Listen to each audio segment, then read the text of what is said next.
সবাইকে অনেক অনেক ধন্যবাদ ভিডিওটি দেখার জন্য। আবারও একটি নতুন ক্যারেক্টার নিয়ে আপনাদের সামনে হাজির হলাম। আশা করি সবাই ভালো আছেন। তো জাস্ট আরেকটা অনুশীলন করার ভিডিও বলতে পারেন। আমি এইভাবেই বিভিন্ন রকম ভিন্ন ভিন্ন ক্যারেক্টার অনুশীলন করি এবং এইসব অনুশীলনে অনেক ভুল ত্রুটি হয়। বিষয়গুলো আপনারা একটু ক্ষমা সুন্দর দৃষ্টিতে দেখবেন। আর যেহেতু এটা ভিডিও, এটা আমি বারবারই বলি, কোনো এডিট করি না। আমি যেভাবে ড্রয়িংগুলো করি সেইগুলোই জাস্ট একটু কালার পেন্সিল দিয়ে ঘষে করে আপনাদের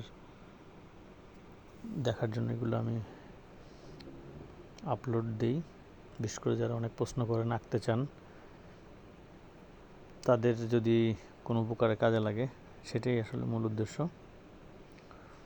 তো আপনারা ভিডিওটি না টেনে পুরোপুরি দেখলে আসলে বিষয়টা বুঝতে পারবেন যে আসলে কীভাবে আমি ফ্রি হ্যান্ড কার্টুনগুলো ড্রয়িং করি। নিতান্তই এগুলো আমার অনুশীলন করার জন্যই এই ড্রয়িংগুলো করা। তো এখানে যে খুব বেশি হাইফাই কিংবা অনেক বেশি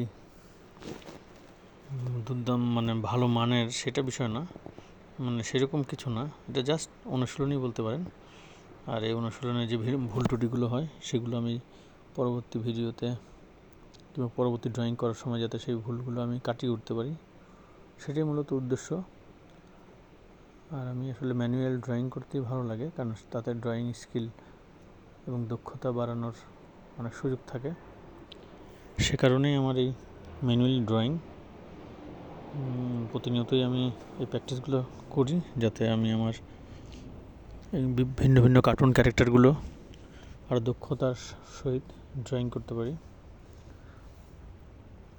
আর যেহেতু আমি একটু দ্রুত কাজ করে অভ্যস্ত, সেই কারণে একটু সবসময় একটা মাথায় থাকে যে একটু দ্রুত কাজগুলো করা,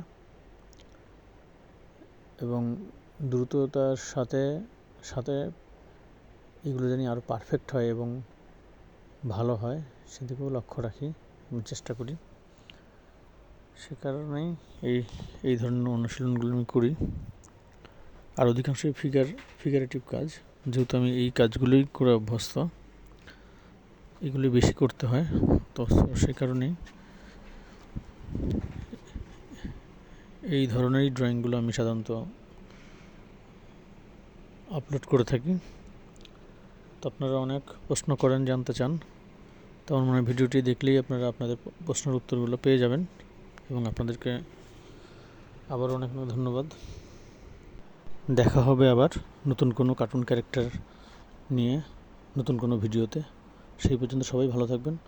সবার জন্য অনেক অনেক শুভকামনা রইল।